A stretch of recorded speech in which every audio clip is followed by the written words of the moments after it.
a reminder for men that scientists have now discovered a way for women to impregnate themselves using their own bone marrow, and the only child that can result from those pregnancies are female. So we no longer have any need for you, genetically or physically. So, you know, tread light. It's false. Did you know that women leave men 80% of the time? And if they're college educated, it's 90. So if you get divorced, it's 80% of the time like the woman leaves. And one of the number one predictors of divorce is actually if the woman out earns the man. Oh, I love that. I actually love that. I can't lie. I actually You love that? You don't think that's kind of... No, I'm like, girl, you go get that. You go get a man, and like, yeah, you go get that. Like, really? Yeah. Like, why is there like a lack of empathy for men? It's not a lack of empathy. It's but there is, because like they're breaking up a family and a lifelong commitment in a home, and your reaction is you go get the bag, sis, or like, I'm so happy for you. When that's actually a really like, that's a sad situation. Like, your wife is leaving you. As a woman, I know full well it weren't ingrained in me to hate men, but as you grow up and you see them act a certain way, then you're going to have an opinion of them. I wouldn't go swimming. I wouldn't go swimming in Australia. Even if there was one shark attack, I wouldn't go near it because I know the consequences. But yet, as women, we're expected to still trust men that hurt us. Well, what? Okay. Oh, wow. What do you mean? What do you mean? What do I mean? Like what you said. What do you see that men do that's so bad? Well, first of all, I said about the domestic violence, and then I think if you look at like, well, women do it too. No, so, no, of course, yeah. but men ain't dying at the same rates. So, well, they can't. Who's to say? What do you mean? Who's to say? I think everything that we see is what's given to us as facts. Right. We can't take that as gospel. Do you know any men that have died from domestic violence? Male suicide is one of the biggest indicators of male suicide is relationship conflict or breakup. So, you know, maybe it's not being logged as domestic violence, but there is definitely abuse going the other way, and that's a significant part of male suicide. And more women hit men one-sided than men hit women one-sided.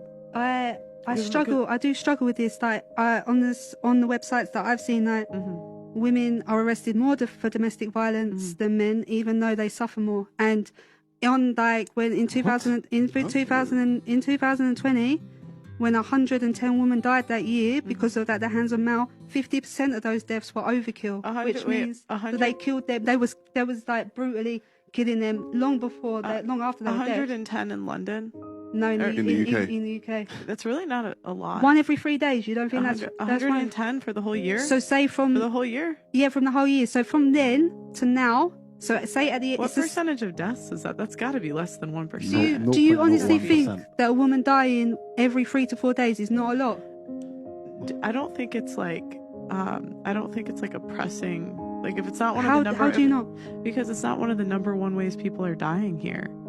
So like if we're gonna talk about if that's the big issue, like then we should maybe put obesity. Why is it always fat people when that alcohol is a drug and it's so normalized? Oh, we could do alcoholism. But why is the default always fat? Why is the default always fat?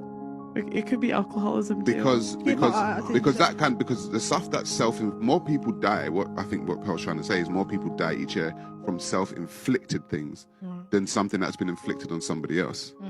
Does that make sense? Yeah, that does make sense, but it doesn't excuse it. Do you see what I mean? So say when I wouldn't excuse it. I don't believe anyone should die. It's just putting it into context. Yeah. If you take a number like 110 out of a country with like 60 million people and try and make the case that's wild. Because you're trying to generalize something about men. But and so if you're gonna make a generalization about men, I want to see, is this prevalent among men? Is this really common? And when you said 110, I'm like, well, okay, the UK is very populated. That doesn't sound like a lot of people when you put it into context. But if I had to guess, I would think that things like car crashes and obesity would probably be higher. But they're self-inflicted, so that's on them.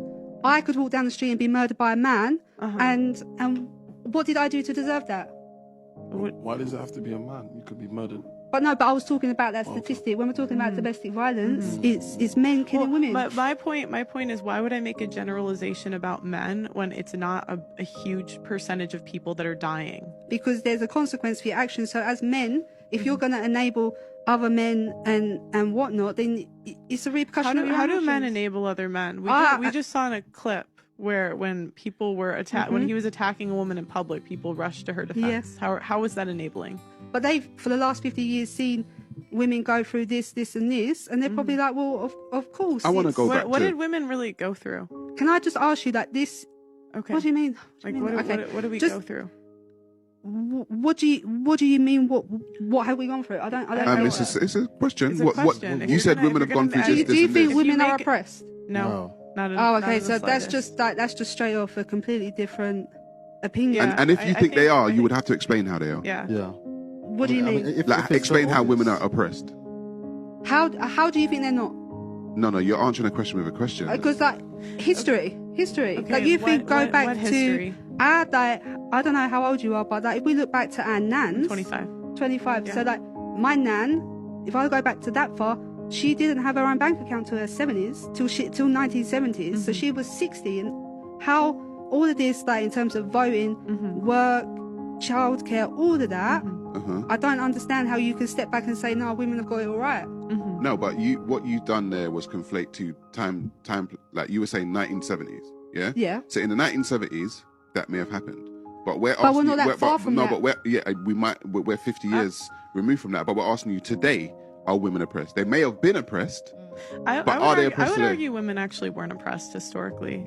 Because I mean, a common thing that I hear women say is like the vote, but the thing is like the only reason we couldn't vote was because we couldn't be drafted.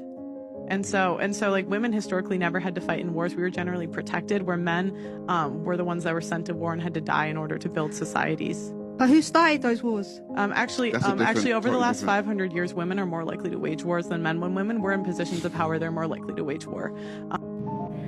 And the more I've spoken about feminism, the more I have realized that fighting for women's rights has too often become synonymous with man-hating.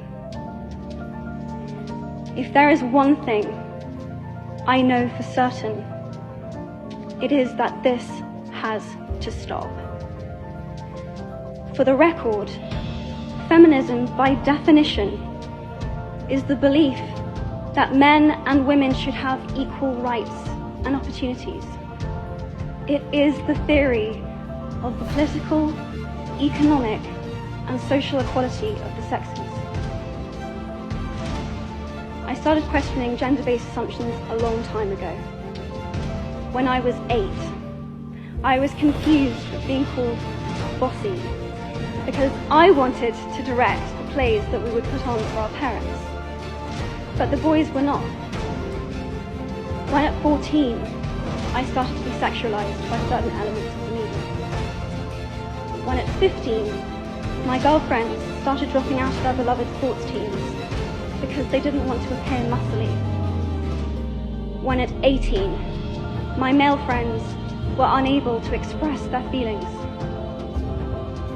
I decided that I was a feminist, and this seemed uncomplicated to me. But my recent research has shown me that feminism has become an unpopular word. Women are choosing not to identify as feminists. Apparently, I am among the ranks of women whose expressions are seen as too strong, too aggressive, isolating, and anti-men, unattractive. Why has the word become such an uncomfortable one? I am from Britain, and I think it is right that I am paid the same as my male counterparts. I think it is right that I should be able to make decisions about my own body. I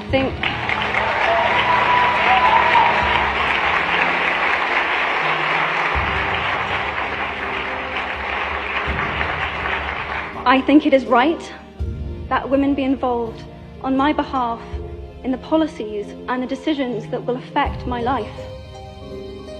I think it is right that socially I am afforded the same respect as men. But sadly, I can say that there is no one country in the world where all women can expect to receive these rights. No country in the world can yet say